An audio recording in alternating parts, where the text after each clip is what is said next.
you should, if you could see the rest of this room, you would be disgusted. No, it's okay. It's all, trust me, we're all going through it. Yeah, I have all the time in the world, but not enough time to Marie Kondo my house. So it's just gonna have to sit with the laundry all over the floor.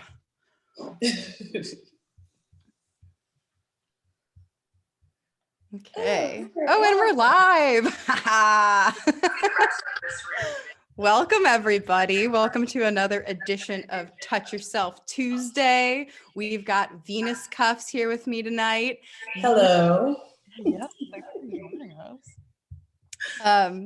Venus is a BDSM educator, fetish trainer, nightlife personality, and a nightlife promoter. Named a Nightlife Mogul by Paper Magazine in 2019, Venus has taken BDSM and sex-positive spaces and transformed them in New York City. Her events and classes are consent-driven, open to all, and celebrate sex workers. Thank you, Venus. Yes, thank you for having me. It's truly a pleasure. We've been internet friends for a little while, and now we get to do our actual quarantine meet. Yeah. Can I curse? Can I be myself? Oh yeah, you can say whatever you want. Okay. I think that I'm getting a little bit of feedback on maybe I'm talking too loudly. Yeah. Do you have a headphone you can plug in or something like that? If you need a minute, it's totally okay. I do need a minute. That's okay. 1 second. I'll talk to everybody and you get your thingy. If this is the first time you're joining us, then basically we talk about masturbation, but we also talk about other things. We're going to be talking about a lot of BDSM stuff tonight. And, masturbation plays a complementary role with everything we do. Yes. But we got to get a good peek of your dungeon in the meantime, didn't we? Yes.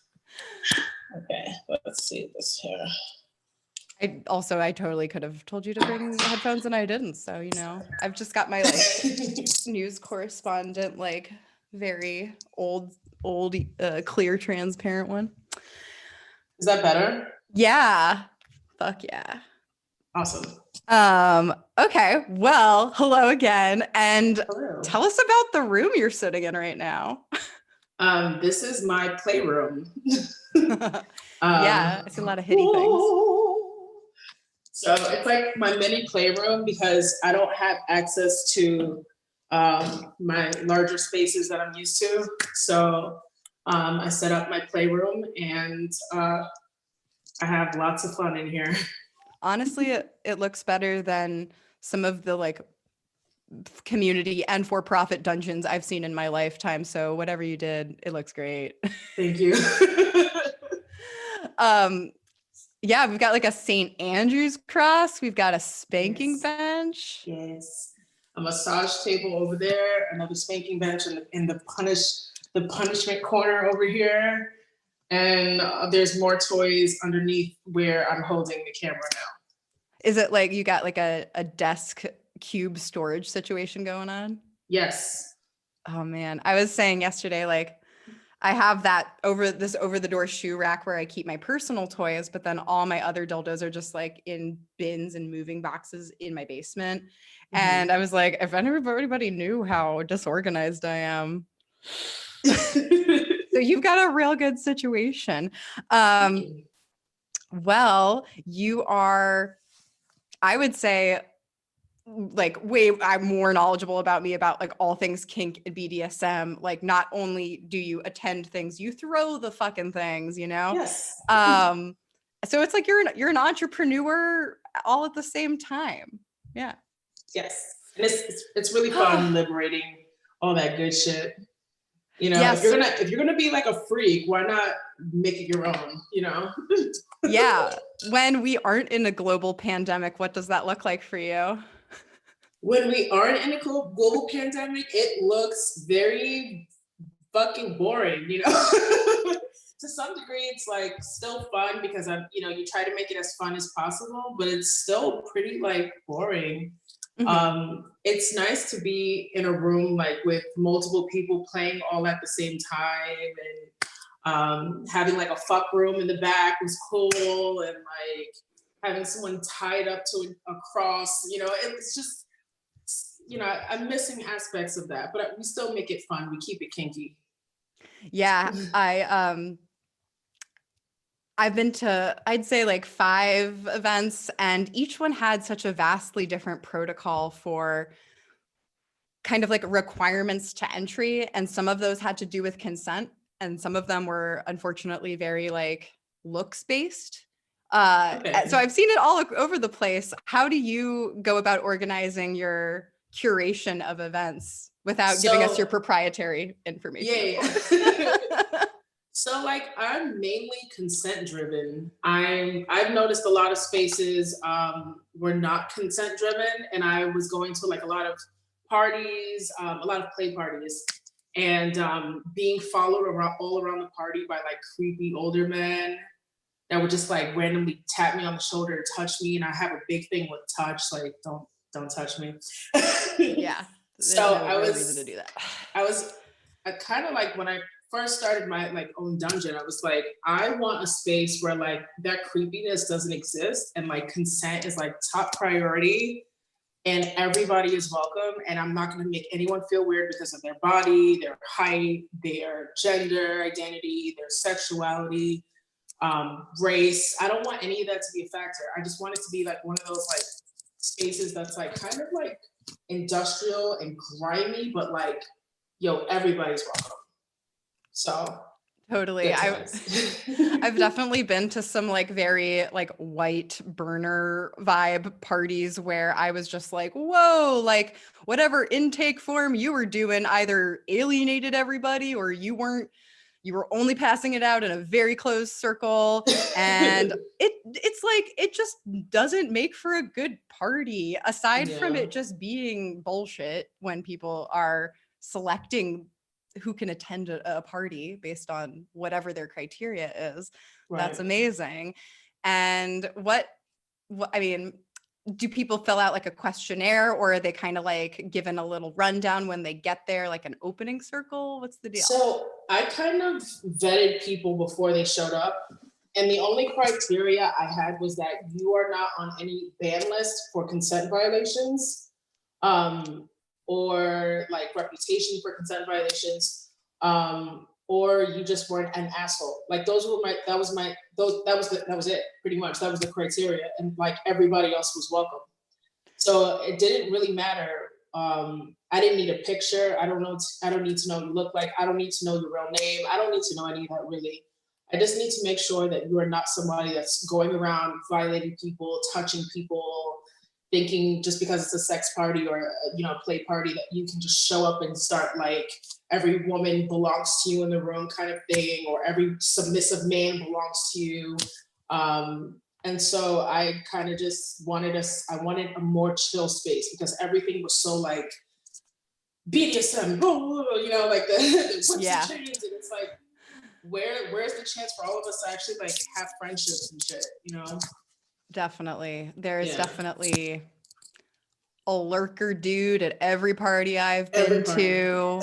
Definitely have like, or I've been to parties where there's just like a vague rules list posted in the bathroom. Like, oh yeah, I've like already been at the party for 30 minutes and now I'm seeing this. Cool. Yeah. Well, I want to talk more about community events and stuff like that, but I want to get a little bit more background on you first. Sure. So you are a pro dom, is that correct? I used to be a pro dom. Okay. No longer. Got it. That's not in your bio. I've just read a lot of interviews with you. They still send me money, but I'm not a pro dom anymore. Yeah, and I also think it's also like a title that has a very specific connotation, but I think it means different things to different people. Yeah. And you've got like, I see you posting on Instagram all your like, it's like these nice little glimpses into your life. You never are like fully like, like here's a scene or something, but I love when I just get a little glimpse of what some of your relationships look like. And are they like mostly, is it professional people that you have professional relationships? Are they more like personal relationships, a little bit of both? So I would say it's definitely more personal lately, especially since like the pandemic happening. I'm not like dealing with any kind of clients at all because I'm not risking it. But definitely more personal. I've been focusing on um, just a couple of people, but some of it is like just digital, and one of them is more frequent and personal and 24/7 kind of situation. So for like a digital relationship, is that mostly texting? Are there like video calls involved?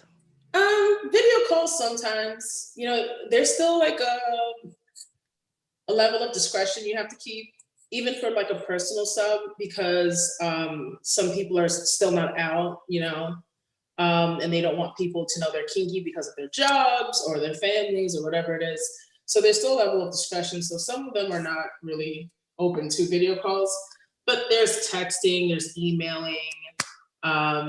You know, I just give them like little tasks to do, and I'll tell them Ooh, take a little picture and you know prove to me that it's done or something like that. that's You great. know, Like, I mean, I'm sure they range all over the place, but what kind of tasks would you assign? put on a thong for me. Oh, nice, nice. Send me a picture of you in a thong. Yeah. Um, more sexy things like I want you to jerk off into a cup and drink it. Ooh, that's good. I need to remember that one. I Yeah. I feel like I mean, I'm a huge bottom. I'm pretty open about that. I'm Mhm. definitely a person who would like to be able to be a more dominant person. And I do think that there are so many misconceptions about like who can be a dom, who or like, and obviously dom and top are different terms. Yes, they But are. I also have always felt like, oh, my brain is just lacking the creativity to come up with stuff. Do you just think, do things just kind of pop into your head and organically flow? Yeah, I think there's a level of like creativity you have to have when you're like planning scenes and whatnot. Doing the same thing every single time, exactly the same way, it's gonna get like repetitive. It's gonna feel after a while, it's gonna feel like a job. So you gotta keep it, you know, even when you're kinky, you gotta keep, you know, spice it up a little. Um, Yeah. Consensually pushing boundaries a little bit when that's agreed upon with your partner. Um, Finding like fun ways to play, like chasing each other around with Nerf guns is fun. That's my new quarantine favorite. Or like, you know, playing with clothespins or whatever it is. You just gotta find ways to like keep it fresh and sexy, you know? Totally. Is there a difference besides the obvious emotional difference Mhm. between people who you interact with more professionally versus personally? Obviously, more personal now, but before. Yes. Um, so when it's professional, it's kind of just like a job, you Yeah. know, and you want to be professional and have like a certain character that you're kind of playing, and you're worried about the, you know, the outfit has to meet the criteria for what the session request was. You want to make sure you have all your toys straight. You're just more professional about it because you're being paid for a service. With somebody that's a personal sub, you know, after a while of knowing each other, you just show up in the room sometimes with Timberlands on, you know, I'm from New York, Yeah. a fresh pair of Timbs, and you know, and you kind of just like laugh more in the session. I mean, you can kind of have that rapport with personal stuff that you've been seeing like long term, but like personally, it's just warmer. Yeah. Yeah. There's more of Absolutely. like there's a more of a comfort level, and that like makes the play way more intense, you know. Yeah. I'm Does that make wondering sense? how definitely, definitely does. And I Yeah. also love like not subscribing to stereotypical BDSM aesthetic because like obviously we like black and chain, like we like all that stuff.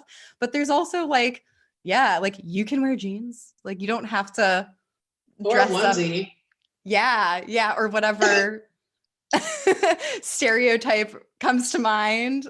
Because oh Yeah. yeah, we're gonna talk fetishes, including the ones that involve onesies, uh, um, but okay, so given that it's like we all like know about the safer sex conversation, and now there's this additional layer of health that we have to be concerned about that doesn't have anything to do with sex, and that's obviously changed the way we get intimate with people.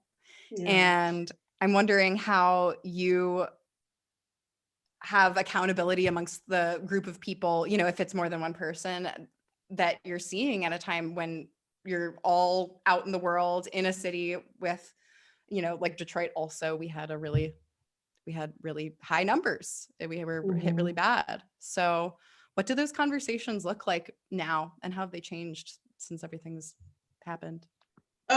So it depends, right? So like a lot of like sex workers are definitely still taking sessions, and I am not judging that because it's a necessary thing, people need to survive out here.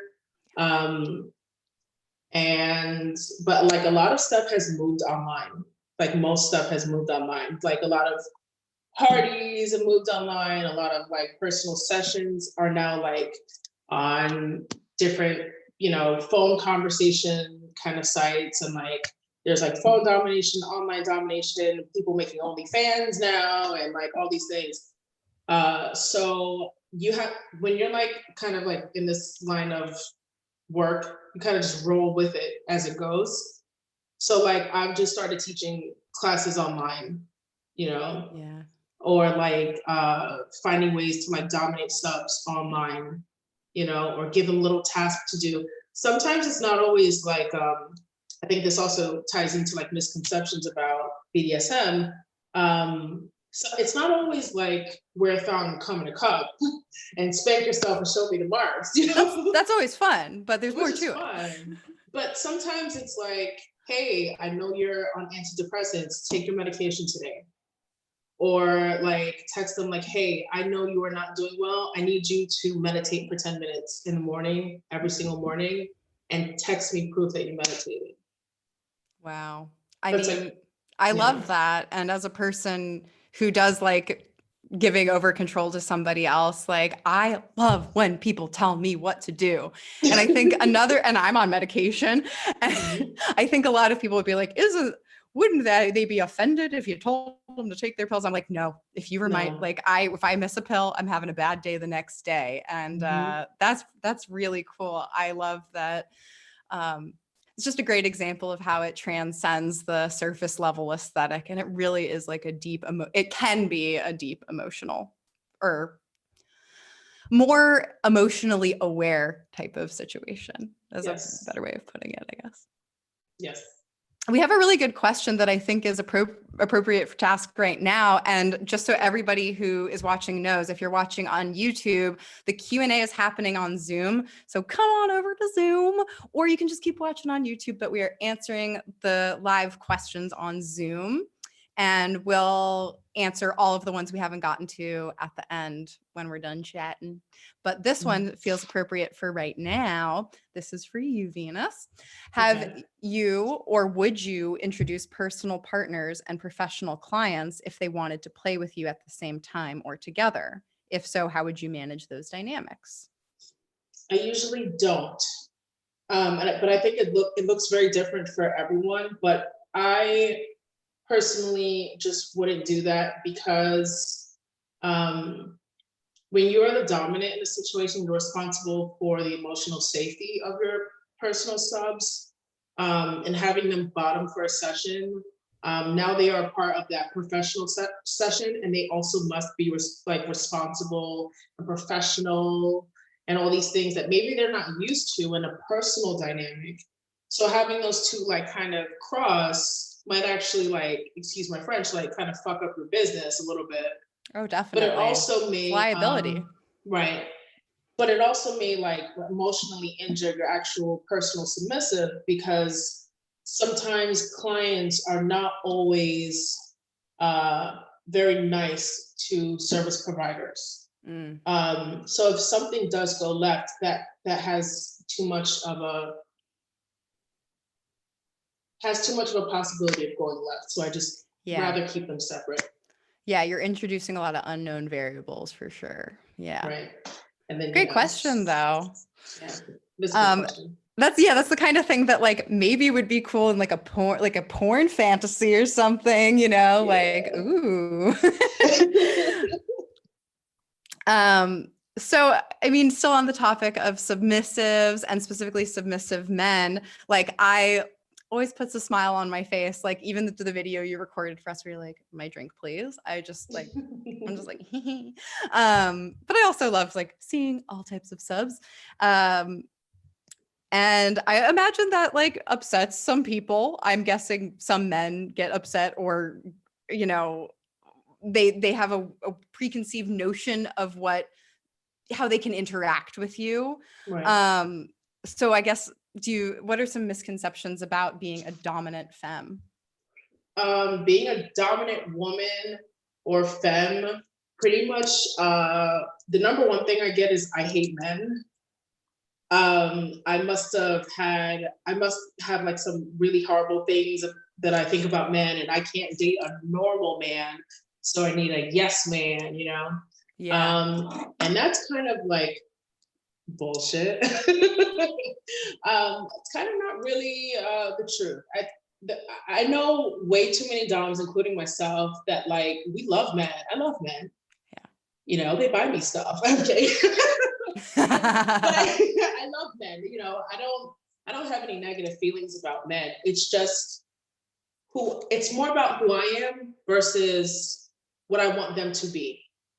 I can be a dominant woman with or without a fiance, submissives, partners, you know, or people's judgment. And I remember when I first started in BDSM, like I was 17, 18. And, you know, it wasn't as cool back then. Instagram wasn't like a thing, you know? So it was really like, you're a freak, you're a man hater. A lot of men actually are afraid to approach you if you say you're dom. So it's really hard to date because they just think like, oh my God, she's gonna want to step on my nuts and kill me and stuff. And it's like, maybe yes to the stepping on nuts part, but like, I'm not gonna kill you. Yeah, I have no idea because I have never been a person that is like seen that way by men. So that's really interesting. I mean, it makes sense that they would be like, oh, you hate men. And like, yeah, I'm sure there's, yeah. I think like cisgender men are particularly extremely nervous around dominant women because they're like socialized to be better than literally everybody else, including trans men. So they believe they're like top of the food chain. Everybody wants me. Women want me. I'm a hunter. I'm a man's man. You know what I mean? And then they meet people like doms who don't really subscribe to that, and they don't know what to do anymore because their whole entire identity is built on being better than everyone else. So they don't know what to do, you know? And I think that's something that like a lot of male cis men who are submissives, I think that's something they need to overcome too. So it's a journey for them too, not just for dominant women. They're kind of going against the societal norm as well by saying, hey, I don't want all this power you're giving me. I just want to submit to somebody. So it's a journey for both sides. Yeah. That's really interesting. I think that makes a lot of sense, and how socialization plays so much more of a role than how you identify necessarily. I think that, and of course that differs across culture too, I'm sure. Yes. But yeah, I think that it's like this, it makes people uncomfortable to go against what they were programmed, taught all along. And I think maybe that's where a lot of the taboo comes from. Yes.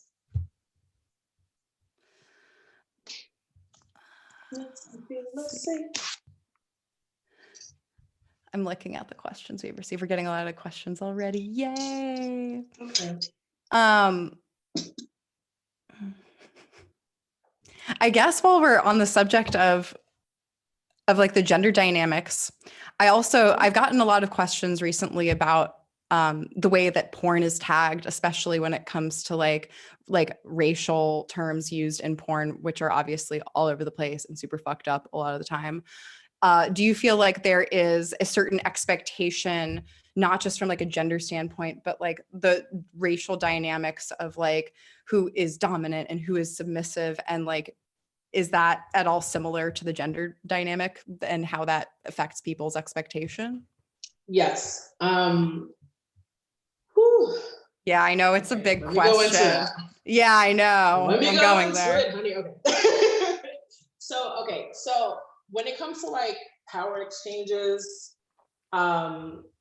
if I walk into a room and I say I'm a dominant woman, I don't say I'm a dominant woman and I have a submissive with me, and it's very visible because they're wearing a collar or whatever it is. I have a less of a chance of being believed. But if a white cis man says I'm a dom, people will just automatically say, "Oh, he's a dom." That's it. No questions asked. It's really because society doesn't perceive someone who looks like me as having power in the world. So when I walk into a room and proclaim that I have any kind of power, they don't believe me. They question it because it's like, oh, you're Black, you're queer, you're fat, you're a woman. I don't think any of those things equal power in the real world. So you're just pretending you have power, but it's not real. But with a white cisgender man, the perception is he has power in the real world and he has power in this space. So I believe him right away. So I think when it comes to race and gender and sexuality, all those things always play a part.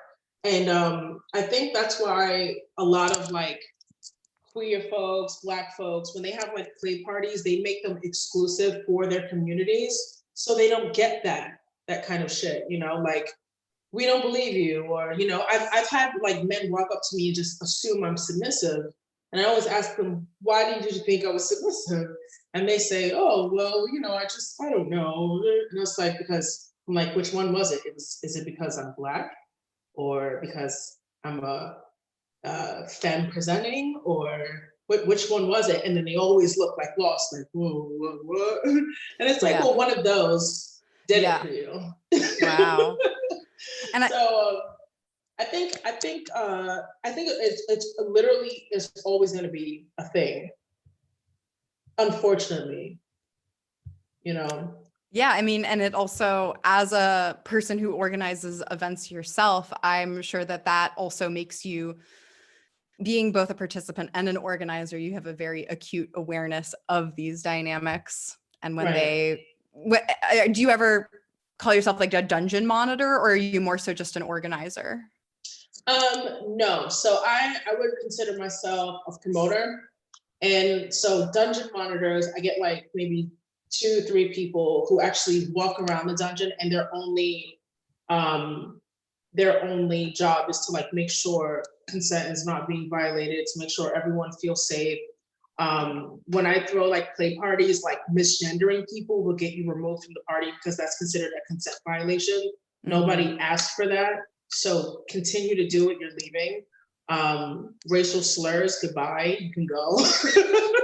Like all of those things. Like, when you attend so many parties and you start realizing this is like what people, like the microaggressions, walking up to a trans woman and disrespecting her by saying, calling her porn terminology, you know what I mean? Yeah, absolutely. You get out. I've kicked people out for that. Like, have some respect, So I mean, it's always playing a part. Absolutely. I think that people almost are so used to the microaggressions and macroaggressions being dismissed that it's like, it just discourages any accountability. And I mean, because it's like, okay, well, why would I go through this process of recounting what has just happened to me for absolutely no repercussion or consequence to happen? And what if I'm the one that just needs to fucking leave? That sucks. Right. So that's so important. That is so underrated and undervalued in the kink community. And also when I say that, it's like, I mean like the white, like the mainstream parties that happen, because obviously that's not the way that people actually feel. I think, you know what, I think even like the way we perceive what is mainstream, it's always white. Yeah. You know, there are a lot of popular, very, very beautiful like parties that happen that are like POC exclusive, you know, that are queer exclusive, that are queer centered, dominated, whatever it is, where sex workers are celebrated. And I think they're always labeled as like, oh, those other parties. No, those are mainstream parties. It's just not considered mainstream because white people are not invited, or cisgender people are not invited, or whatever the group is that, you know. But there are like some really great events out there.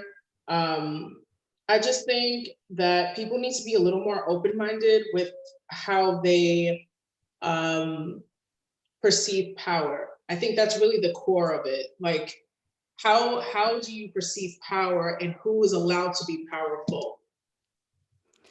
Yeah. As a promoter, do you find that, like, I think that, and like I did it just there too, obviously, it's like the parties that are like streaming through my inbox are like the ones that are like able to advertise by any means. It's like the any platform where a party or an organizer could promote their event is also getting like tampered with in this way. Yeah. That's fucking with that in impression of what's mainstream.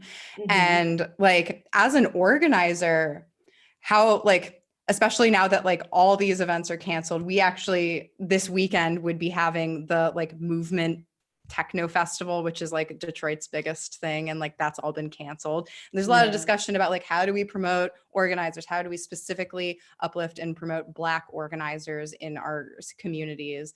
How do you think that people can go about supporting people who run events like this? Okay. So I think I'm all over the place. I think so. Like the obvious answer is like send them funds, like figure out their Cash App, Venmo, send them funds during this time, because there is no way that we are able to like promote a party during this time. And I think it's going to be a very long time until we are able to again, because the way people socialize, in my opinion, is going to completely change. Yeah. So I've been doing a lot. As we watch the nightlife industry change and we adapt to that, it's going to be like at least a year, 2 years until we're able to fully get back into the swing of things. So like sending funds really helps, because we're not making an income from like nightlife for a while. That's the first thing.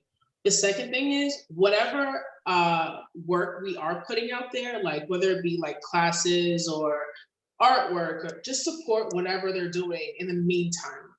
So like just supporting whatever they're putting out there, sharing stuff, uplifting them. I receive so many messages from people that are like, I really miss your events, and is there any way I can support you? Just like messages like that really kind of like, it's kind of depressing to like be named like nightlife mogul in 2019, and then the pandemic happens, and now nightlife for me is like gone for now. So kind of just like sharing my work, sending messages up, kind of just like really uplift the people, you know. The way, you know, you would want to be uplifted. Yeah. Treat others as you wish to be treated, more or less. But it's really heartbreaking. I know that, I mean, we're all going through so many different stages right now, but even the people who are making the jokes, just like, I am an introvert, I love this. It's like, we're all kind of just like, when am I going to be able to dance with friends? When am I going to be able to like, just like get into a big naked cuddle puddle with people at a sex party or whatever? Yeah. Oh yeah. We will one day. We will. Yes, we will. It'll happen again. happen. But I mean, I think this is also a great time to talk about the other things you're doing right now. I saw you at a class coming up. Yeah, so like my only my only source of income right now is like teaching classes online. So I'm like teaching BDSM classes because people inbox me every single day. I get inboxes like, hey, how do I become a professional dominatrix? Or how do I tie my boyfriend up the right way without injuring him? Or how do I, and it's like, whoa, just take a class. Yeah, yeah. Or like pay me to be a consultant or something. Or something. Yeah. And I understand like everyone doesn't have the funds to be able to do that. But since it's my only source of income, I kind of have to like go with it. So yeah. Definitely. And it's been beautiful. I mean, people have been extremely supportive. I'm so thankful for the community that I have built and like the people that do support me. It is like so amazing how in like times like this, like people really show their true colors. And what I'm seeing is like, it's a lot of good people out there, you know, that genuinely care. So I appreciate it.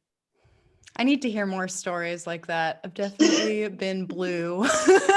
I think I was working really hard nonstop for the first month of the pandemic, and then I was able to slow down as Michigan slowly began to reopen, not doing as many jobs at once. And I feel like I'm almost like a month behind in the grieving process of everything. And yeah, I just am extra aware and appreciative of how much show organizers mean to me, all types of show organizers, because it's like when you're just attending them and you're not behind the scenes, it's so easy to miss all of the hard work that goes into it, and how if there is not somebody doing all that hard work, you are not going to be having as much fun. You're not getting anything, right?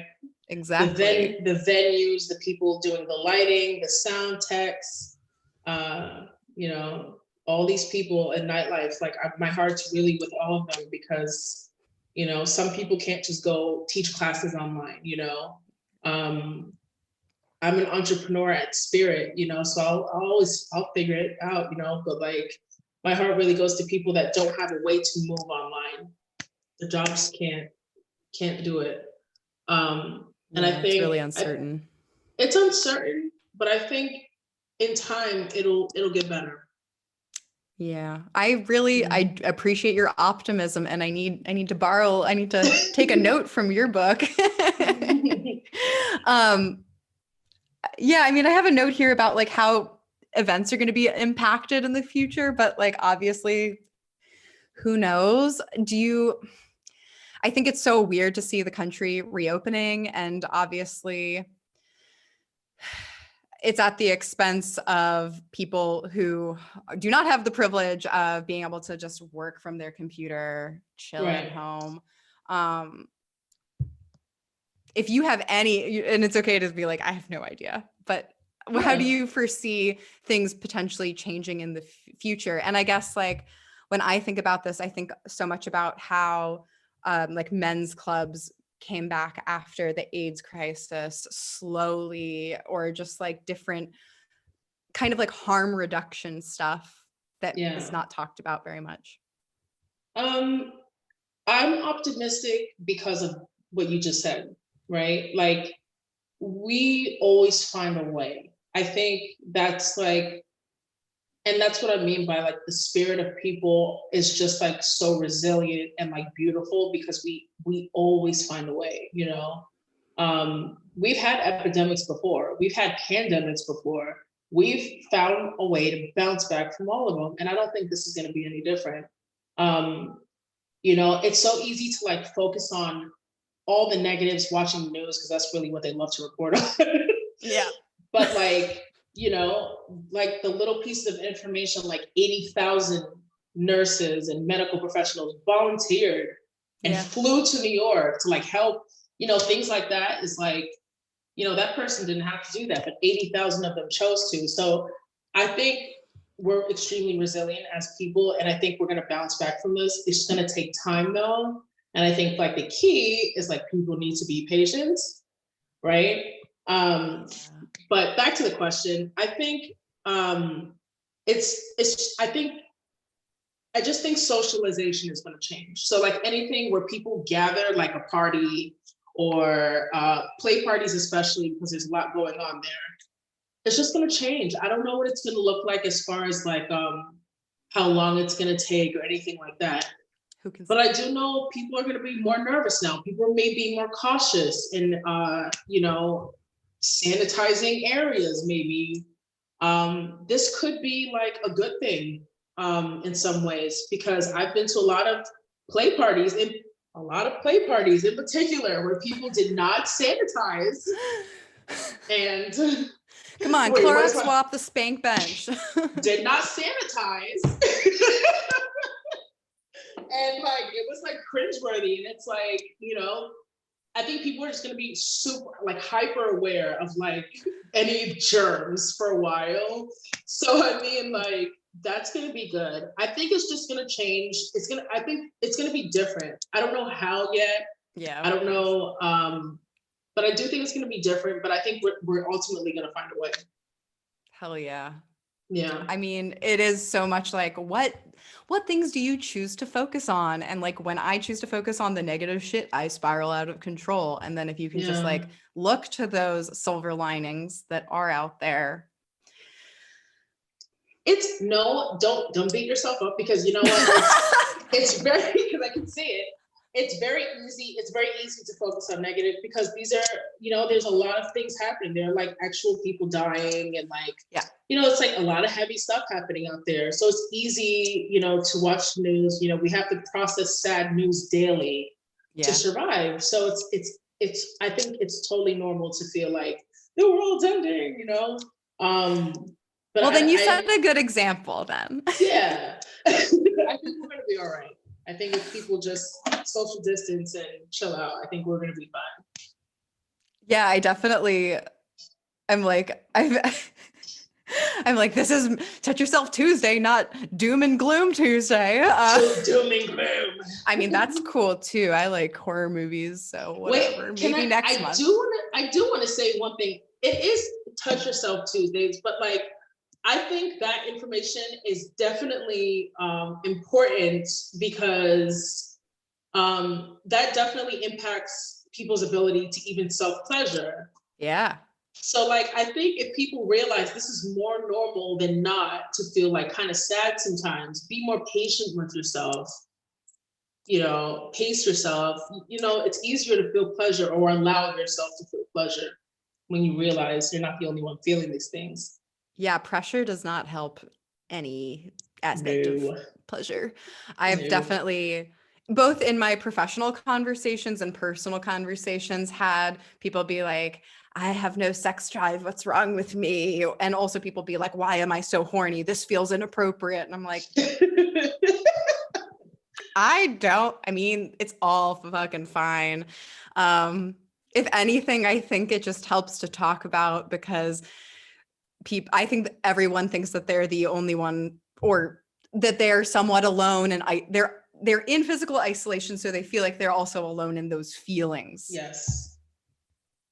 And I mean, even if it's reaching out to a old friend that you haven't talked to in a while, appropriately, of course, or like, you know, starting a texting with a therapist, those like new web therapy things. I mean, yeah, I see what you're saying, where it's like, perhaps a good aspect of this is that it's making people really focus on, like in the realm of like sex, like maybe what aspects of their consent need to be beefed up a little bit.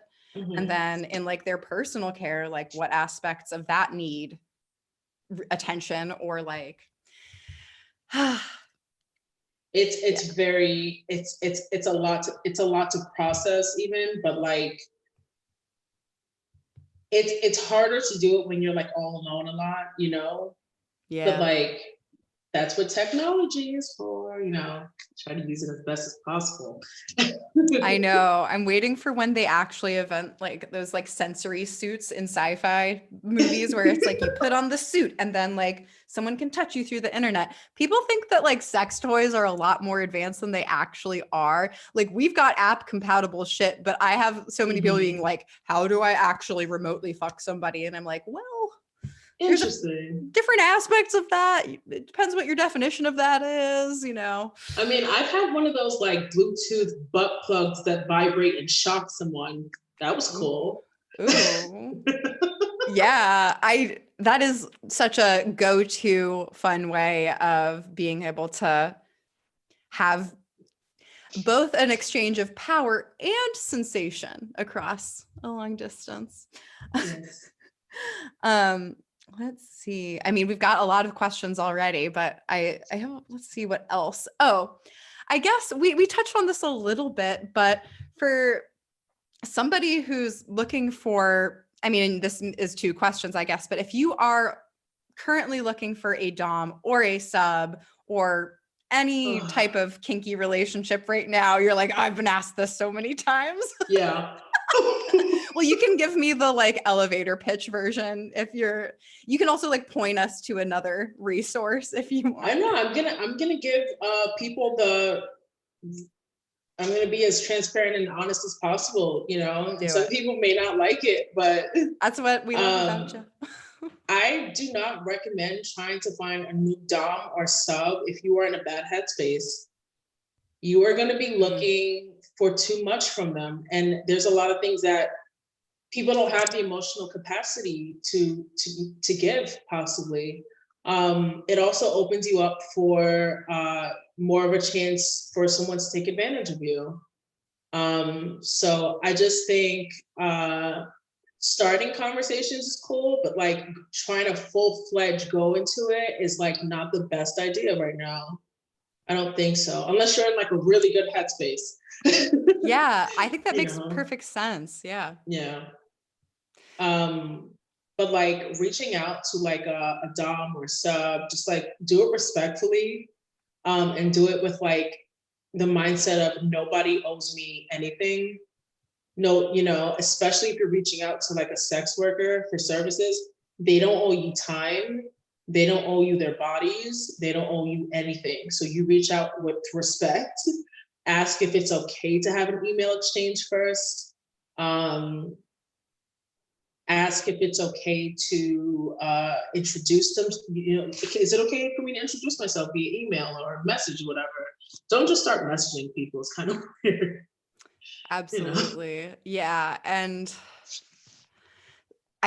I'm still asked this question on a regular basis. Like people are like, why are dick pics still a thing? And I'm just like, I don't know. I'm not in these people's heads. And like, they're still a thing. I know. I mean, I think it's so funny because like I get a lot of them just like by answering the sex toy questions for people interested in buying sex toys, and it'll kind of meander to that. And I'll just be like, you should go find somebody who you can pay who wants to talk to you this way.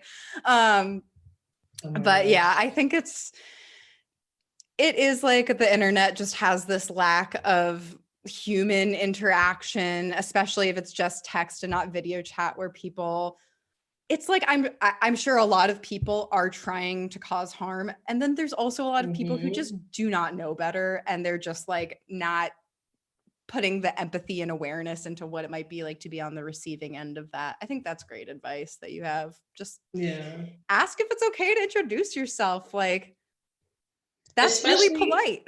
Especially if you're a sub contacting a dom, have some respect. That's all I'm saying. That's a good distinction, because you are, already like looking to model that type of it's like, here's an example of how I can listen. Yeah, exactly. I mean, everybody should listen. Yes. But yes. Okay, and so then if you're looking to start becoming a provider of any type of online sex work, I mean, obviously a lot of people are moving things online. It's going to be vastly different person to person. If you have the means to move things online, are there any basic etiquette, or etiquette's more for the do's and don'ts? You know what I'm trying to say. There's also etiquette. No, you're right. There's also etiquette for doms as well. There's a certain way you do things, and there's a certain way you absolutely do not, because you bring shame to the industry. So one of the classes I am teaching, May 30th, is a Take note intro to pro domination. And because I can give tips here, but it's way more, it's going to be about 2 hours worth, and we don't have that kind of time right now. Yeah. But one of the first things I'll say is research, research, research, research. Don't think that any kind of sex work is easy just because it's sex work. It's work, and you have to build up a career or build up who you are. It's a skill set. You need to learn how to use all the toys that you see behind me. You need to know how to, use the equipment, or you can really damage someone. So research, pay for your classes, invest in what you're trying to do, and take it seriously, and you will be successful. That's great advice. I mean, and I think, again, it's like we other people think of sex work as this thing that has this, different set of rules that apply to it. But I'm like, for any type of career you're looking to get interested into, isn't that more or less what you would want to do? You'd want to do your research. It's extreme, it's lucrative, but it's only as lucrative as the work, the amount of work you put into it, the amount of hours you put into it. So that's probably the best advice I can give in a very short amount of time. Absolutely. Yeah. Yeah, I mean, like, everything is changing so much, and definitely, like, as like sex work is already somewhat of an isolating industry, and then to have the additional layer of everybody isolating, everybody's under a lot of stress right now. So what's a really great way people that can support sex workers locally, nationally, one-on-one? What would you say? Kind of the same way that I was kind of saying, like the way that you support, promoters right now in nightlife jobs. Sex workers are like, it's different because sex workers are not eligible for any funding. If you owned a business and had any small element of like what they consider too sexy, you were denied like a loan, like a PPP loan. Definitely. Or whatever it was, whatever financial backing they were giving to businesses. So like, support these spaces. If you still have like a job, support, spaces that are sex worker friendly, and directly send funds to sex workers. Like, we're talking about like aiding people who don't have any kind of, they can't collect unemployment. We're talking about you can't get a loan. This was the only livelihood. And if they didn't have another way to make money, like, creating an OnlyFans account, which is like really popular right now, it's in all these songs and stuff, which is also kind of like, whatever. It's its own thing. Yeah. It's its own thing, but it's like a lot going on with that. Yeah.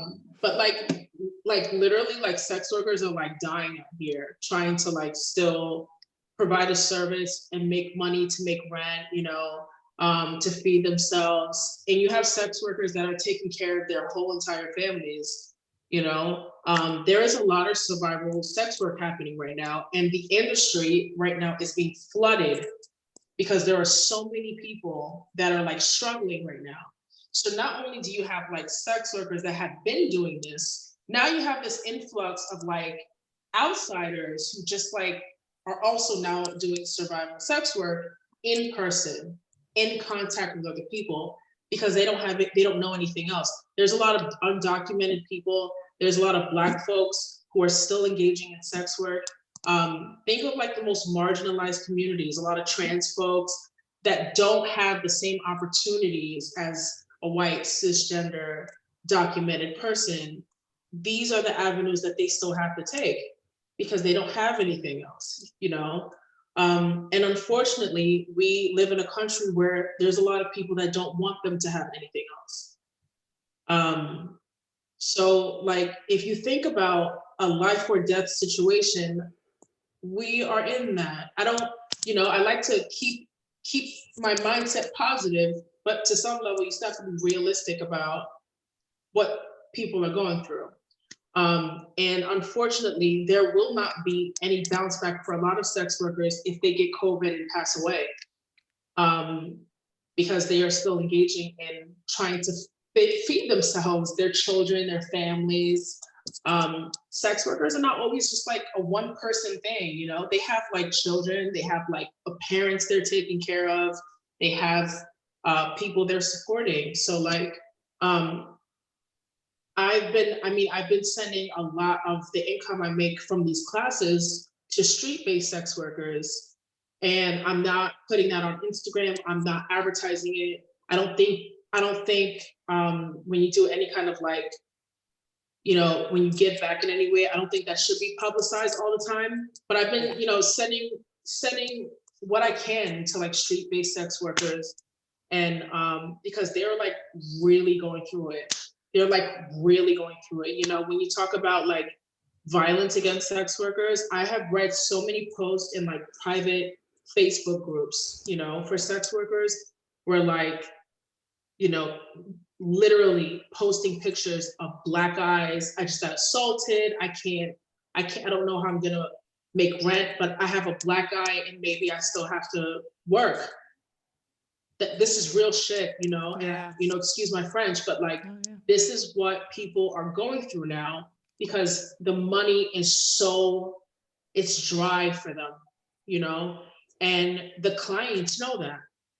So when the clients know you're desperate, they do more shit. They're more violent. They ask for more things. Now they, you know, for full service sex workers, now they're asking for sex with no condoms. Or because they know you're desperate for the money. Right. So the best way, right, all the time. So the best way to support sex workers, literally give them as much money as you can. You know, there are a lot of like mutual aid, like GoFundMes and whatnot. I donate to them as much as possible.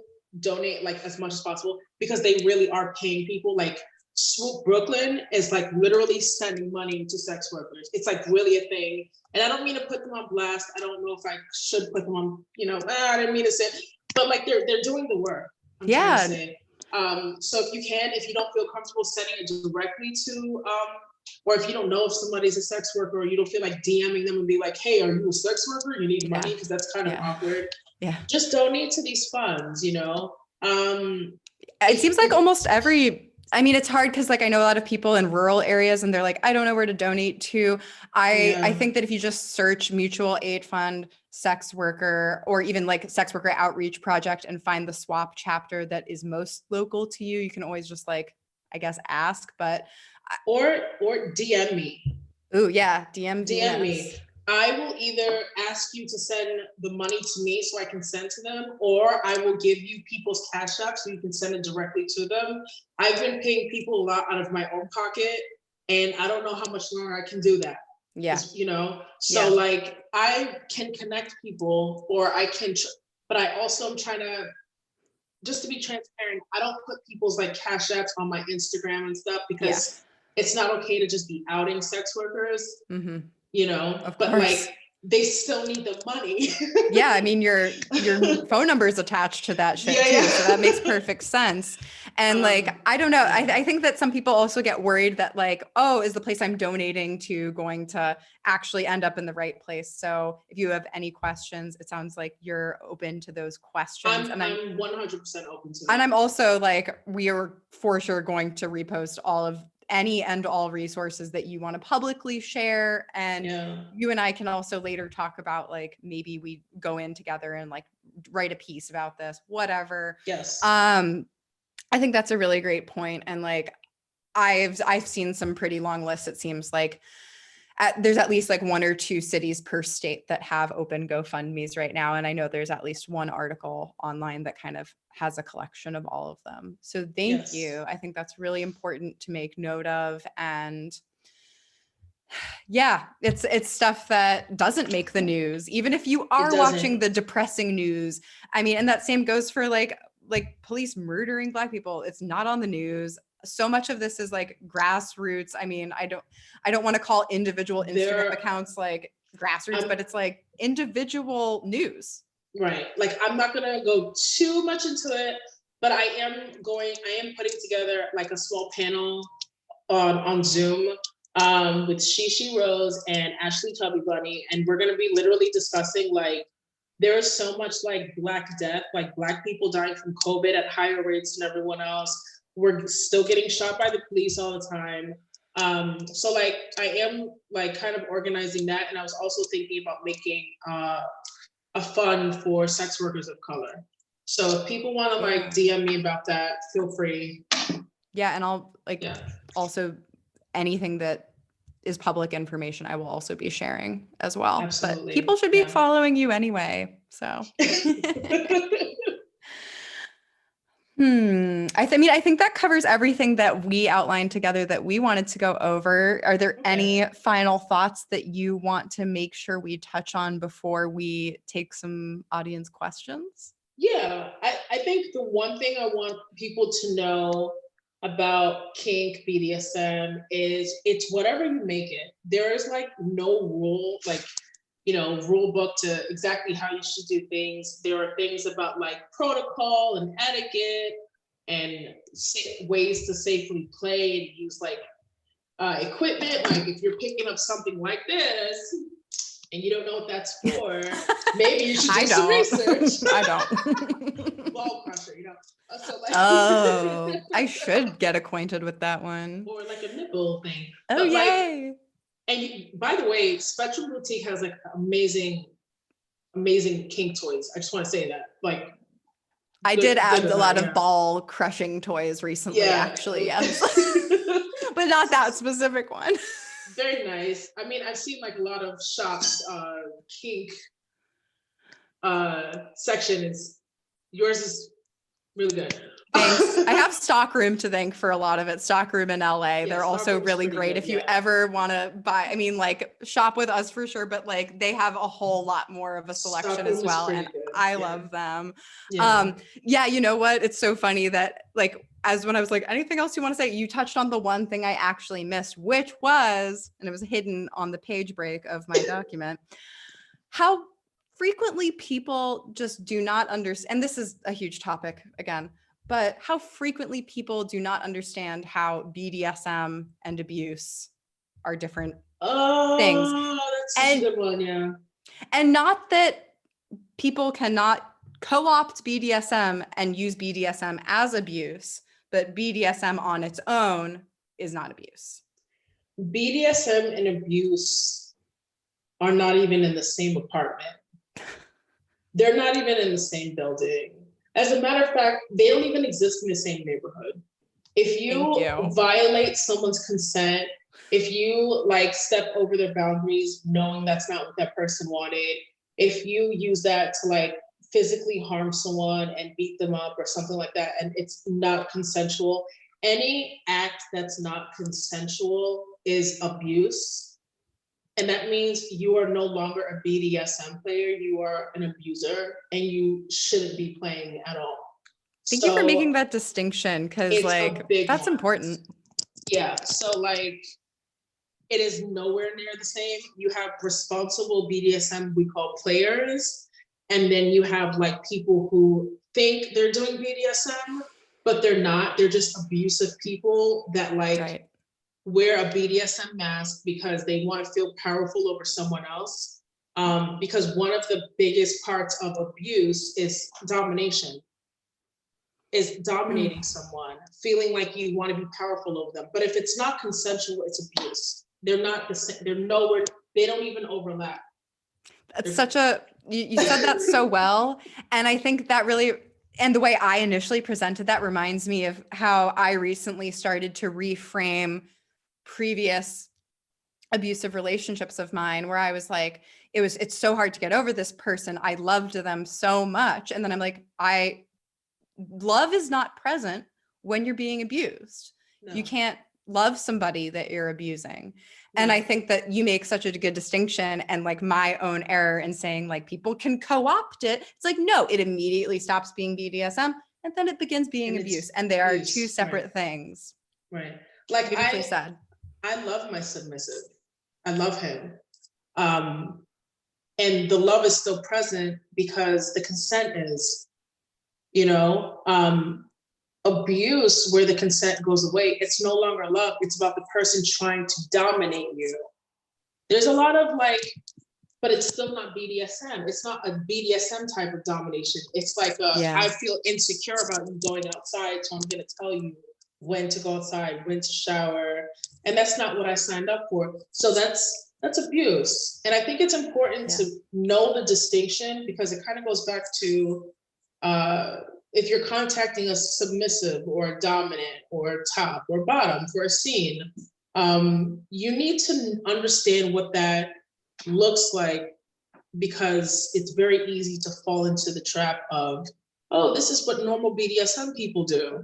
They, I guess they don't always discuss every single thing before they play. So if he's, fingering me while he's spanking me and I didn't ask for that, is this normal? No, it's not. It's not.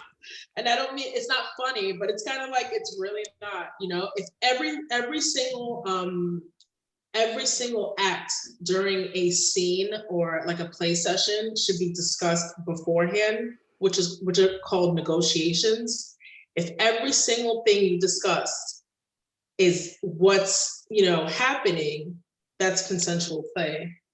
If someone inserts something that you didn't discuss, they violated your consent. It's abuse now. Absolutely. So, just want to put that out there. No, that's super important. And I had a thought that I just lost. See if it comes back. God. No, I mean, I was lost in your words. They were so good. Oh, I remember. Now I remember. I think part of that is that there's this lack of representation of BDSM relationships in media. I'm not just like porn is a different story, but even just like in non-pornographic media, BDSM is represented such a specific way, and also just not enough. And when it is, it's kind of shitty. Yeah. Every time there's like a show, people are like, have you seen this show? And I'm like, no, I'm not going to bother with it because it's probably bullshit. Like, yeah.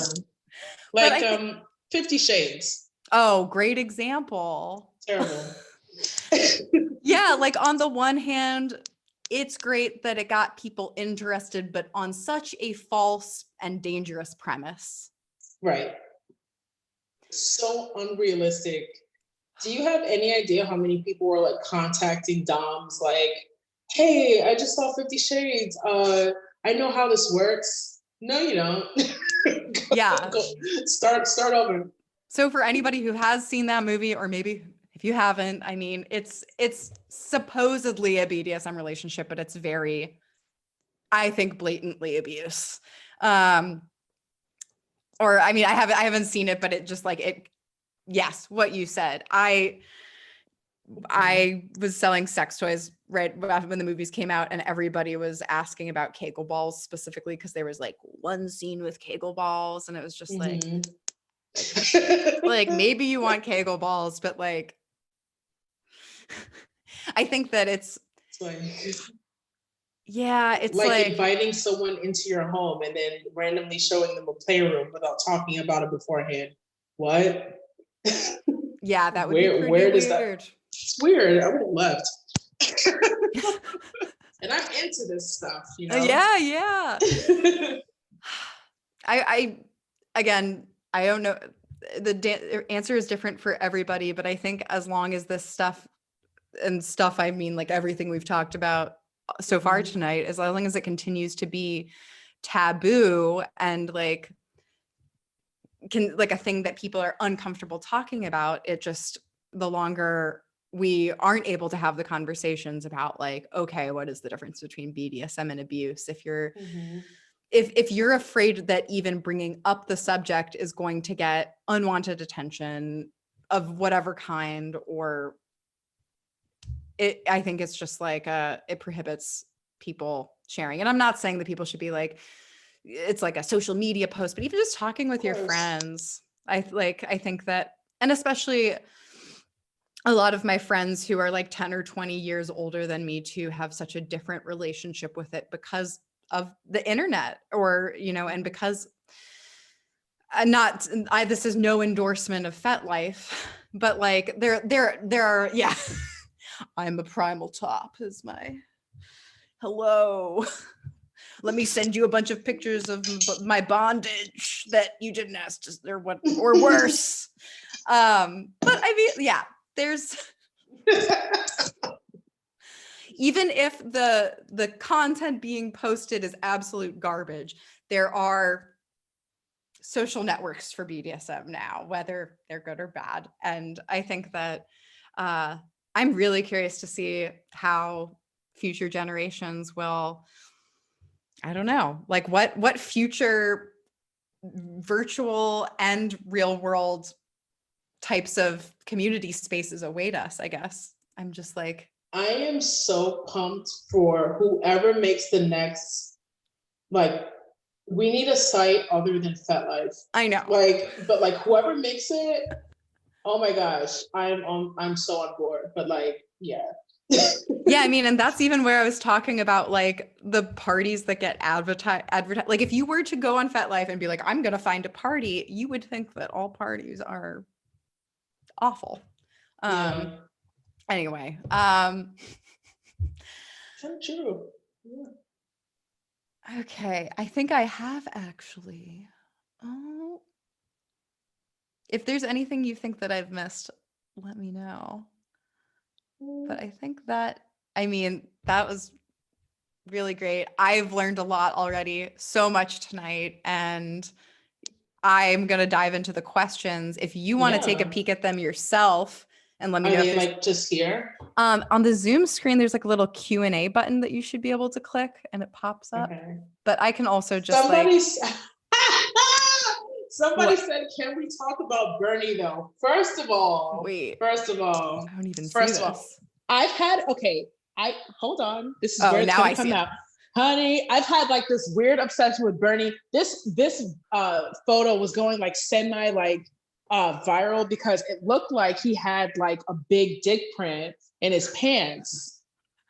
And I was like, love a dick outline. Yep. I was like, man, that's why Bernie talks like that. It's like big dick energy he has all the time. I would be doing this all the time too. I know. I know. Kidding me? I don't mean to okay, listen, I respect marriages and I respect his marriage. I'm not trying to don't read me, y'all. Do not read me. I'm just saying. If anyone did, oh my God. It's in my Instagram stories. It was like this picture of him going around with like a huge dick print, and all the girls are like, "Oh my God, big dick energy! We should have had him as the president." And I'm like, man, I'm just like, oh my God, cheeks hurt. Oh my God. I'm like, out of everyone that made an OnlyFans, Bernie, come on now, we need an OnlyFans. No shade. Yeah, Bernie OnlyFans. Bernie. But I mean, hey, it's like you can just use it for safe for work content, right? I'm like, Bernie. I'm like, and then I'm just trying to figure out like where the picture originated, if it was even real. Right. But then like multiple people were posting it. So I'm like, whatever, let's just go with it. Yeah, let's just like believe in our hearts it's real. That is Bernie Sanders. Oh man. Okay, let's see. I'm looking at not a questions. question, but a moment for sure. Yep. Yeah. Where do I find sex workers, especially queer POC sex workers? I want to support them and even talk with them if they're offering online services. DM me. Yep. I'm not going to say that right now. Yeah. I can't. I do not out sex workers.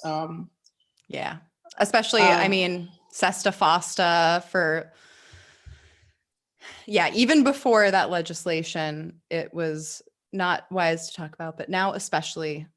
You just don't. Yeah. Cool. DM, yeah. Let's see. For Venus, I've considered myself a bottom and I used to attract dominant men for a long time, but now I've changed and my vibe is different. I feel powerful now, so I get attention of submissive guys. They worship my feet and ass and stuff like that, but I'm kind of struggling to find my style of femdom when they ask me to humiliate them. What is the way to start? I'm too kind to humiliate anybody, but I want to please them. Oh, that's interesting. Humiliation. Humiliation is interesting because when I first started with humiliation, I felt so bad because it's like you're saying like the cruelest shit to them, but they're like sitting there like, yes, mistress, yes, mistress. I think the important thing to remember about humiliation is they're asking for it. It's consensual. They want it. And I hope that helps when you put it into perspective. When you think like beating yourself up afterwards, like, oh my God, I'm such a mean person. No, they think that's what they asked for. I think when it comes to humiliation, I think, okay, this is gonna sound silly, but like I'm kind of silly with my BDSM, so work with me here. You've got a great sense of humor. If you just get a teddy bear, right, and you put like a little sign that says client on it,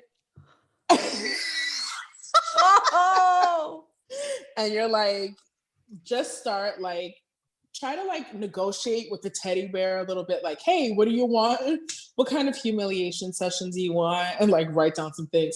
And kind of like just humiliate the teddy bear. You furry little fucking cute piece of shit, you fucking loser. It gets easier because then your clients become like a teddy bear in your head, and it gets a little easier as time goes on. But I think like humiliation is super fun if you make it. I think to avoid like any problems or any awkward situations or triggering somebody like mentally in a negative way, you have to be very specific in you have to be very you have to be very specific in your negotiations. So like if you're negotiating a scene, you have to basically like literally be like, what are things you want me to say to you? And what are things I cannot say to you because it's going to trigger you? It has to be very much like straight to the point before the scene starts. And through time, it'll get easier. I think you have to find your style by continuing to play and finding, your kind of style. Everyone doesn't have the same style. I am very silly. I like laughing a lot, there's this whole whips and chains aesthetic that people have in mind where you have to be a mean, cruel mistress. I laugh a lot in sessions, and I like laughing at them and with them, even though they're not laughing, but I like laughing at them. yeah. It's like, do what you want to do. You're in charge. So laugh if you want to laugh. Laugh if you Yeah. want to laugh. Makes perfect sense. So I think if you kind of keep that in mind, I think it should get easier as time goes on.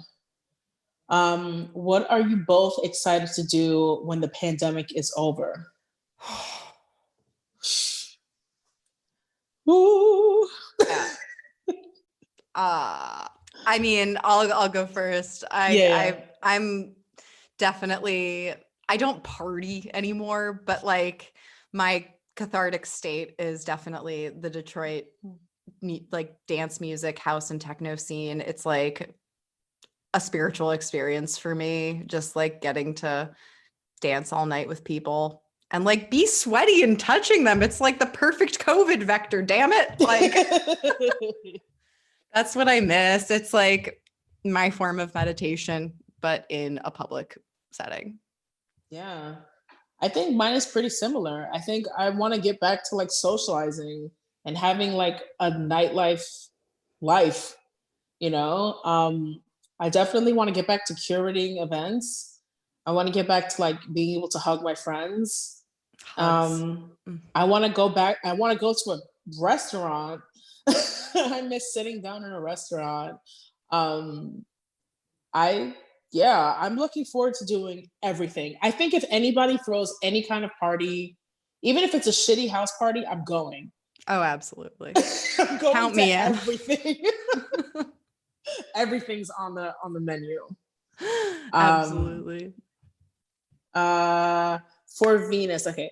I'm an evolving switch in NYC, and I'm trying to get more comfortable with my dominant side, but I've only engaged with my sir in our DS dynamic. Any tips on how to be more forward with my evolving dominant side? I think so negotiations, For those of you who don't know what negotiations are in BDSM, negotiations is just like before a scene happens is when it should happen, but it's just a conversation about what both of you want to happen in the scene. What kind of play do you want to have? What kind of activities you're interested in? So negotiations is like ongoing. It should be fluid and ongoing. And I think it's normal for people to evolve, especially like in a DS dynamic. It's pretty normal because like people change through time. You know, it's unrealistic to think anyone would stay the same through time. So your negotiations have to reflect that. As you change, so should your negotiation. So if you feel like you are starting to lean a little more towards your dominant side, your negotiations have to be something like, hey, I believe I'm leaning more into my dominant side, and I would like to discuss that with you because I think it's going to impact our play possibly. Or I am still open to doing all the things that we normally do, but maybe there are some things that I would like to try a little differently. The negotiations have to be ongoing. Just because you had like a conversation with them once and said, hey, I like spanking, doesn't mean you have to like spanking for like the rest of your life. That can change. That'd be boring. I mean, it's boring. But yeah, definitely the same thing can be said of all types of sex acts, whether they're kinky or not. Yes. Tomorrow is different than today. Absolutely. Hell yeah. Absolutely. And I think it's wrong when people believe, and I think that's the problem. Like what you just said is the issue, because like it applies across the board with all sex acts, but for some reason, when it comes to BDSM, people think it's different. Like once you talk about it, you have to be into it all the time because my dom said so and I have to listen to them. That's not how it works. There's that pressure. No pressure allowed. I mean, unless that's right. If that is what gets you off, then I don't know. It should always, you should consent to every single act, every single time you do it. So if you feel yourself evolving, the conversations need to evolve. And constantly communicate that with your partner. And if you're having a hard time doing that, I would write it down and then come to them, or, you know, and really talk through the points if you're nervous, but it needs to constantly evolve or you're going to be in some trouble in the future. I agree. Good advice. Okay. Do you want to tackle any questions? Sure. And also, like, if any of these are ones you do not want to answer, I was letting you answer them so you could pick, but if you hate the question, we'll skip it. Okay. I feel like we already touched on this. It's just the one at the top of would you be able to go into some specific experiences of micro and macro aggressions? I'm interested in exploring the kink community and would like to gauge some of the experiences I might be exposed to. It's a little broad. I think it needs to be a little more specific because they're all different. Yeah, they are. Yeah. Yeah, it's gonna have to be a little more specific. That's okay. I'm gonna move on to the next one. For both of us, okay. I'm not in the community, but I like to learn. Is there a part of BDSM that is based on healing and comfort? I find that in some depressive episodes, it's incredibly amazing to have someone who tells me what to do and kind of lays on top of me like a human weighted blanket. Oh, cool. That's so cute. I feel that. I like it. I have a weighted blanket.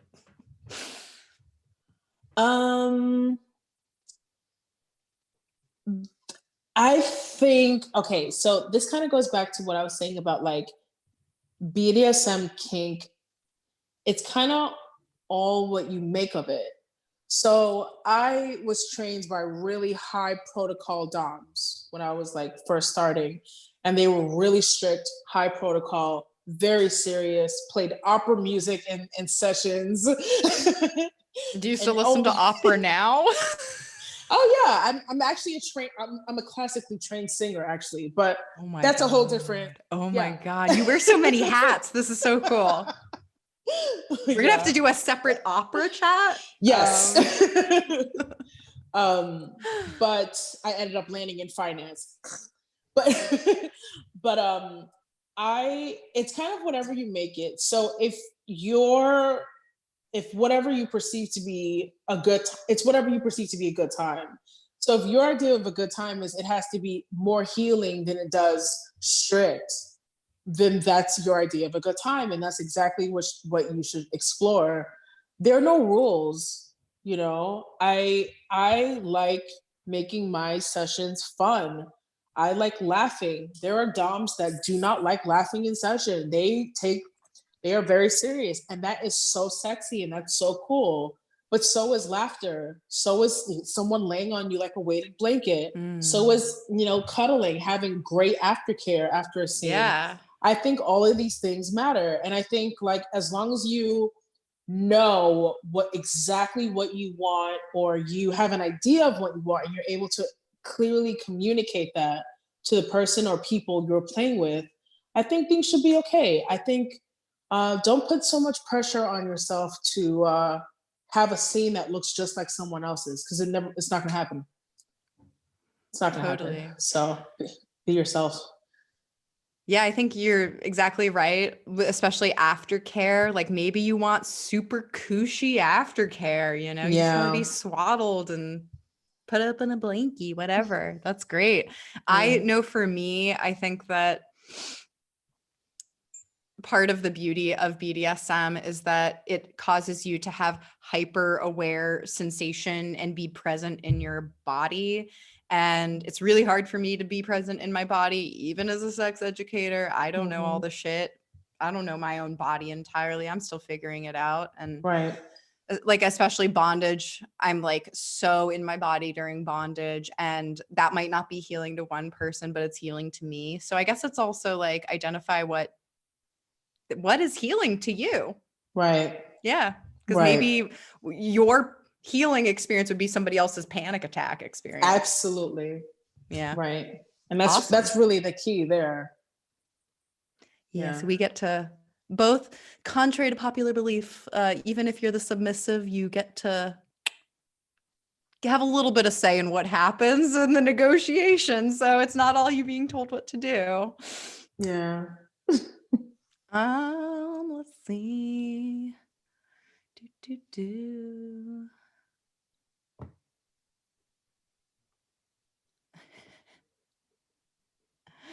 Oh, I like this one. It's kind of sweet. What advice would you give to your younger self?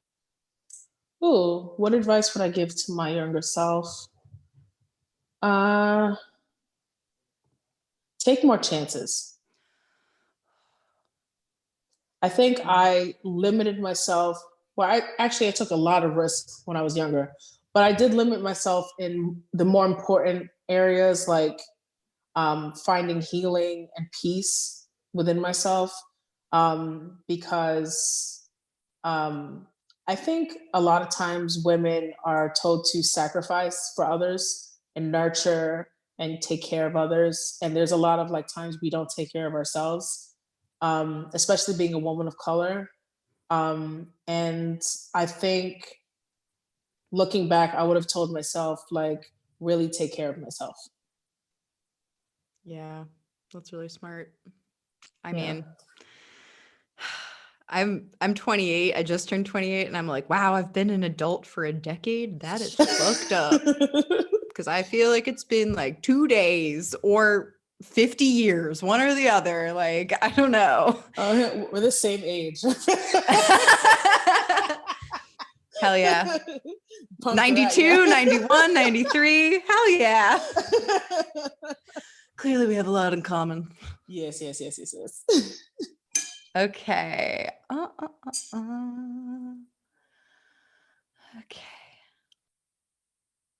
How do you bring your multiple identities within kink to the table?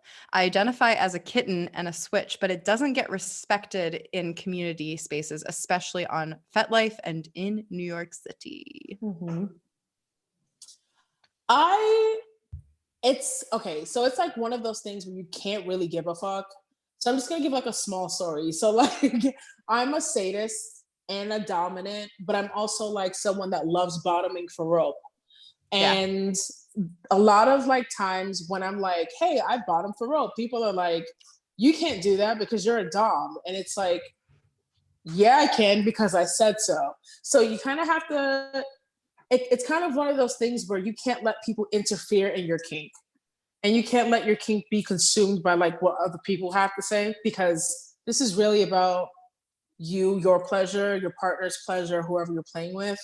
And the scene is really should be like focusing on the two of you and what you're doing. And like other people's opinions of that really shouldn't matter. If you're not harming anyone, if you're not like offending people by like causing harm directly, like there really should be, I don't really see any issues with that. So like keep doing your thing, keep being yourself, be your lovely kitten self, and be the best switch you can be. Meow. Meow. Love that. Well said. Oh, someone asked while we were answering that, what's a kitten and what's a switch? I know, I love it. I'll answer the switch. Kitten, I'm not a kitten, so I feel like there's only so much I can answer for that one. Totally. Okay, so there are dominants and there are submissives, and somewhere in the middle there are switches. There are people that enjoy both dominating and submitting to someone, or topping and bottoming in certain situations, depending on what the circumstances are. But there are generally people that enjoy both dominating and submitting to people in general.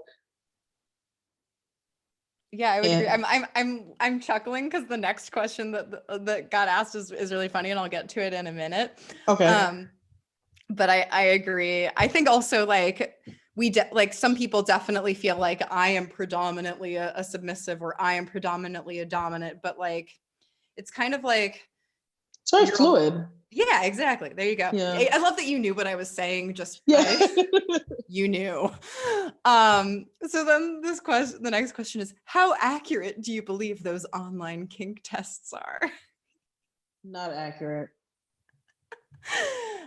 Yep. I mean, they're not that accurate. I think it's fun for the sake of opening your brain up, and that's about it. I would agree. Yeah. It's like, don't you determine that ultimately instead of somebody else telling you? There's also like being a switch doesn't mean you equally enjoy dominating and submitting. You can be like a dominant switch or a submissive switch, submissive leading switch, or it's super fluid. It's really whatever you make of it. Or a power bottom, or absolutely, you know, what's the opposite of that? Alpha dom. Okay. Yeah. Okay. Okay. Broad, but a good question, and a question I get a lot. What is the best way to join the BDSM community and find out where I fit in or what I identify best with? Attend a munch. I would say either attend classes and socialize after class, or attend a munch. And a munch is just when you are in a vanilla setting, a vanilla or regular setting that's not like a dungeon. Yeah, like when the world's open, you know. Like a coffee shop or like a restaurant, and people kind of just meet in like regular clothing, vanilla clothing, and kind of just talk to each other, get to know each other, talk about community issues and things like that. That's the best way to get to know people in the community. Another way is to attend a play party, but I believe that should be absolutely dead last. Before, you should really attend munches and whatnot and community organizing events before you jump into going to a play party to find community. Someone asked, this isn't in the Q&A, but somebody asked in the chat, they were like, is it awkward having kinky conversations at a munch around regular people? No. It kind of makes it more fun, doesn't it? Or yeah, I mean, there's also like lingo that's used as well. Yeah. There's like, you don't have to, what do we call it? Don't let your kink flag fly. So like, don't make it obvious, you know what I mean? But like, you can still have these conversations. I've had whole conversations at a munch at a coffee shop once about like fucking someone in the ass. And like literally somebody, like a person at the next table just looked over and like kind of giggled and was like, I really enjoy that. And I'm like, I didn't ask you, but it was it was still cool. It was still cool. Yeah, life is a sitcom sometimes, you know, It is. when you're in the sex world. Okay. I mean, if you want, I want to avoid any questions that are too redundant. I think we answered some of these. Astrology sign, Venus. Oh, I don't like giving out personal information. Oh my God, same. I'm I like, don't. I don't answer that question either. I mean, I actually believe we are the same sign, but ooh, yeah, I we'll do talk not, later. yeah, I don't like answering questions like that. And that's also, I think someone asked, well, no, I think we talked about etiquette earlier. Yeah.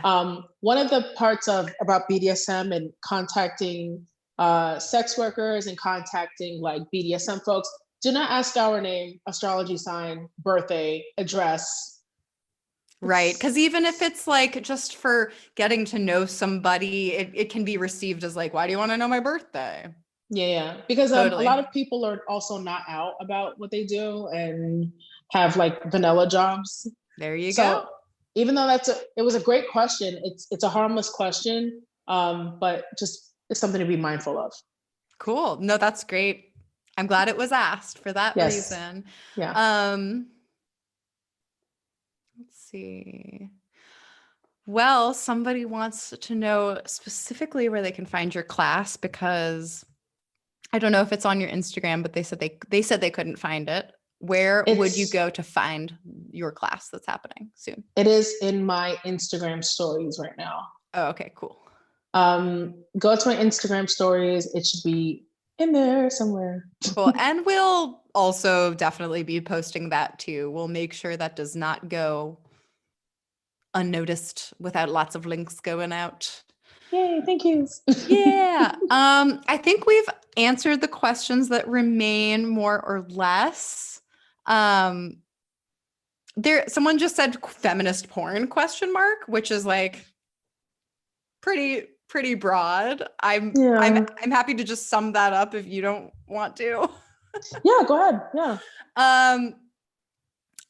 Feminist, ethical, whatever term you want to use for porn, very subjective person to person. I think the best way to ethically consume porn is to, of course, pay for it, and finding individual performers through Twitter, or if you are using Pornhub and you find the specific performer, then going to their individual paid channels.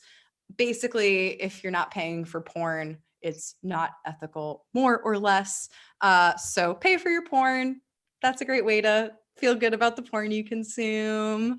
And someone is also, just before I wrap things up, someone's like, where's your necklace from? My friend Lauren made it. It's why am I blanking? Earth Trauma. There you go. An appropriate name for the times we're living in, Earth Trauma. Okay. And on that note, Venus, this was truly such a pleasure. Thank you for doing such a deep dive on kink and BDSM. I certainly learned a lot. I can tell that everybody watching was also learning a lot. Give us one last reminder where we can find you all over the internet to follow up with all your stuff. So on Instagram, I'm at Venus Cuffs. On Twitter, I'm also Venus Cuffs, and you can find me there. Sounds good. And you have that class coming up. What else? Let's see.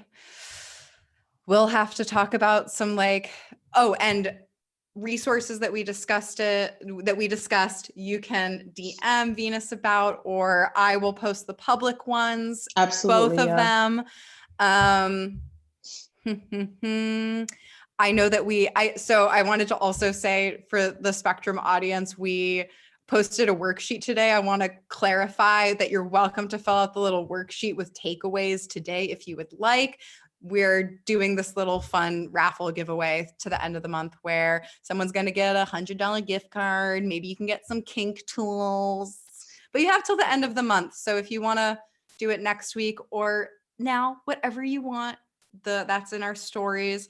But overall, I am just so glad I got to like say hello face to face in our new definition of face to face. Yes. And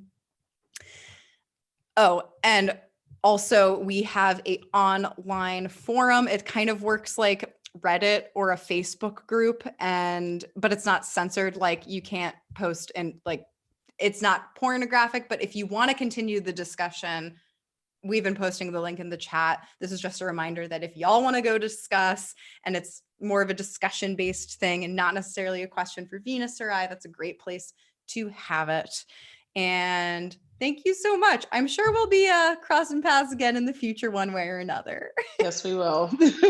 Thank you for having me. Thanks so much. Have a lovely night. Cheers from my 95% empty wine glass. Cheers.